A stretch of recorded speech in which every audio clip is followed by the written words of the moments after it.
These are the men and women of Beaver Valley, the bravest of the brave. They fought fearlessly for their country, their city, their community, and for the ideals we share as Americans. They served proudly in World War II, Korea, Vietnam, the Gulf War, Iraq, and Afghanistan. Here now are their stories, their own experiences in their own words, the words of the heroes of Beaver Valley. When World War II began, Beaver Falls native Elda Lamia joined the Navy as part of the Women's Reserve. Everybody else was joining, so I followed. I was in the Navy, Washington, D.C. In Washington, D.C., Elda was assigned a supply job and was a seaman first class. Her service allowed her to learn more about herself. I used to be so picky about everything, you know, but I learned how to eat everything. I learned how to dress what they wanted me to dress, not what I wanted. So I really learned everything there. I loved the Navy. Homewood Brushton native Anthony Lamia hadn't yet met his wife Elda when World War II began. He joined the Merchant Marines, and after training, was sent to Boston to board his first ship. I went to this pier, and the guard there, I says, I'm assigned to get on to the Annie and Reuben ship. He says, it's right at the end of the dock. I looked around, I didn't see nothing. So I went back and I said to the guard, I says, I don't see no ship out there. He said, did you go to the end of the dock? I said, no. He said, go to the end of the dock. So I went to the end of the dock. It was low tide that time. And guess what I saw was a two-masted schooner. The schooner would never make it to its South American destination. Instead, as it took on water, Anthony and the 4 other crew members abandoned ship off the shore of Ashbury Park.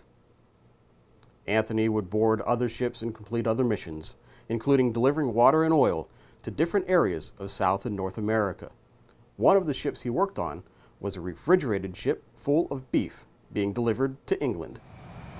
And we were about a day out of England, and I was just ready to go on watch at 4 o'clock in the morning.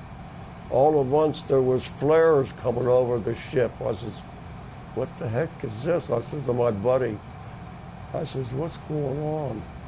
He says, look out there, somebody's shooting at us. I said, uh-oh, must be German submarines. You see flashes come from 3 directions. I said, holy mackerels. I said, oh boy. I said, let's get up on the 3-inch guns, because in them days, the Merchant Marines, they didn't handle any equipment like guns or whatever, but we were on a 3-inch gun. But me and my buddy, well, our job was to pass the shells on to the Navy guys, and they did all the loading and then the shooting. Now, and I seen that big puff on the port side. I said a shell hit our ship on the port side. So anyways, when it got daylight, guess who it was? It was 3 English destroyers. They thought we were a German raider because we were traveling so fast. And then the radio man on both sides got their signals all messed up. After briefly leaving the Merchant Marines, Anthony returned and served until 1954. Which is the best thing I ever did. You know, I've been to so many countries in my time. 25 or 50 times I crossed the ocean. As many times I crossed that ocean, there was times I thought we were never going to come back. But Anthony did make it back and would make money using the skill his father taught him, shoe repair. In his spare time, he'd go dancing in Westview, where he met his wife, Elda. I seen these 4 girls sitting there, and I asked each one of those girls, I said, may I have the pleasure of having this dance? No. But in the corner of my eye, I see her, like she was sitting there. I said, boy, she got a nice pair of legs, you know. And she was dressed really nice, too.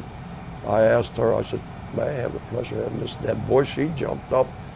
So we danced that night. I found out where she lived on 8th Avenue, Beaver Falls. I said, where the heck's Beaver Falls at? But that's how we met, dancing. I was a jitterbugger in my time. I was pretty cool. Yeah, but that's the way that happened, right, Elda?